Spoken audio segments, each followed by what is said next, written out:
Prejšnji ponedeljek se je do zadnjega kotička napolnjeni dvorani Kulturnega doma Postojna odvijala predstavitev knjige o prvem predsedniku Republike Slovenije Milanu Kučanu.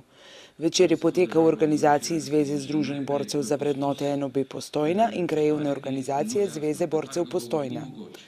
Osrednji gostje večera so bili prvi predsednik Republike Slovenije Milan Kučan, avtor biografije Božo Repe, pogovor pa je povezoval Božidar Flajšman.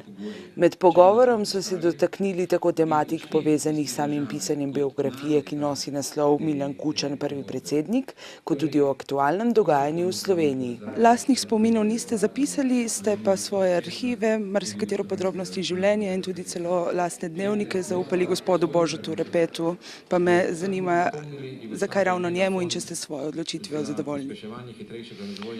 Jaz to knjigo ne razumem kot knjigo o meni, ampak kot knjigo o enem obdobju naše zgodovine, ki jo je napisal pač zgodovinar, strokovnjak, univerzitetni profesor, ki ga sicer poznam že dolgo časa, ampak seveda sem mu zaupal, da bo dokumente in tudi tiste moje zapiske, tudi dnevnike znal uporabiti na recimo strokoven način, tako kot pač se zgodovina piše, in v tem okviru tega delčka naše zgodovine je seveda opisal tudi mojo vlogo, tako kot jo on pač kot zgodovinar vidi. Biografija je plod dolgoletnega dela. Zakaj ravno Milan Kučan in kako je potekalo vajino sodelovanje ter vaše delo na tej biografiji? Ja, odločitev je bila logična. Jaz sem se ukvarjal z raziskovanjem razpada Jugoslavije, osamosvojitve Slovenije in on je imel eno vodilnih, rekel bi, vodilno vlogo v tem procesu, tudi procesu demokratizacije.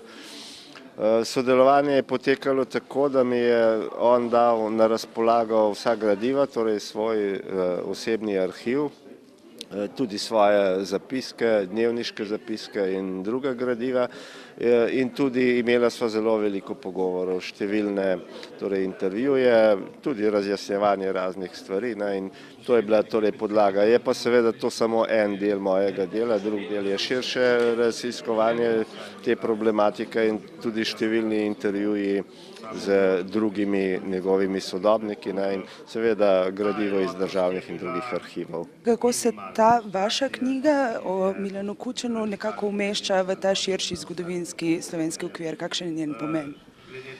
Ja, torej v Milanu Kučanu knjig ni bilo napisanih prav veliko, je bilo pa seveda napisano ogromno člankov, raznih prispevkov, takih in drugačnih. Torej, to je en del vedenja o njem.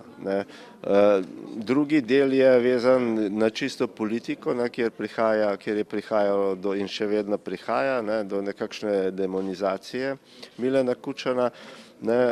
Medtem ko je tisti del politike, v katerem je on sodeloval, torej levo-liberalni, nekako ves čas molčal, je interpretiral svojo zgodovino, kot da Kučana ne bi bilo.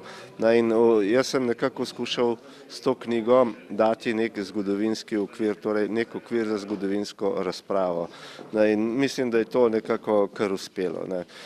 Ne mislim seveda, da je končna beseda o njem, bo še marsikdo marsikaj napisal, ampak je nek realen okvir, v katerem je možna tudi strokovna razprava. Knjiga je burila duhove že kmalu po izidu. Da predstavlja nek dokument časa, niso pokazali samo predani bralci, ampak tudi skupina protestnikov, ki so se polotili skrajnega ukrepa in pred hišo Milana Kučana knjigo poskusili zažgati. Pa me zanima, kako ste to dojeli kot avtor knjige po eni strani, po drugi strani pa kot zgodovinar, kako vidite, mislim, pač kaj so razlogi, da se neka skupina ljudi tega loti in kaj to pomeni, kakšna je naša družba danes, če se take stvari dogajajo znotraj nje? Ja, to je večplastna zadeva. Prvič, jaz sem bil seveda kot avtor, bi rekel, nekako užaloščen. Ironično sem malce tudi rekel, da hkrati počaščen, ker vemo, da so zažigali knjige v slovenski zgodovini Trubarju, Cankarju in tako naprej in še kakšnemu pomembnemu človeku.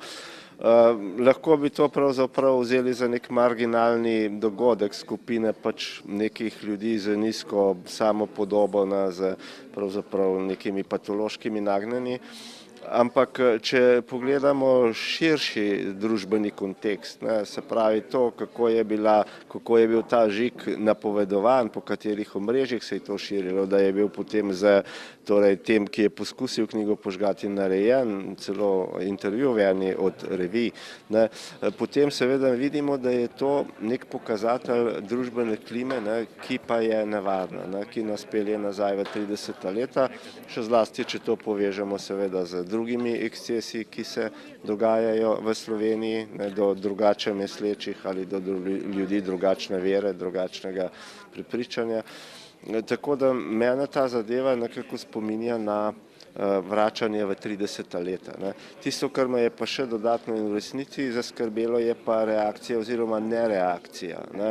Reakcija je bila v enem delu pozitivna, torej to pomeni, da so se recimo zame postavili moji stanovski kolegi, pa tudi pisatelji, ne, to se mi zdi zelo pozitivno, ampak zelo negativno je pa to, da politika ni reagirala. No, jaz mislim, da predsednik države, ki se ukvarja z marsičem in z marsikom, ne, bi pa vendarle bil dolžan vsaj s kakšno besedo zaščititi institut predsednika, saj za to gre. Ne, saj to, da pred nekim bivšim predsednikom, ne, pred hišo bivšega predsednika zažigajo knjige, to vendar ne more biti nekaj normalnega, na kar pravzaprav nihče ne reagira, vsaj ne od vodilnih politikov.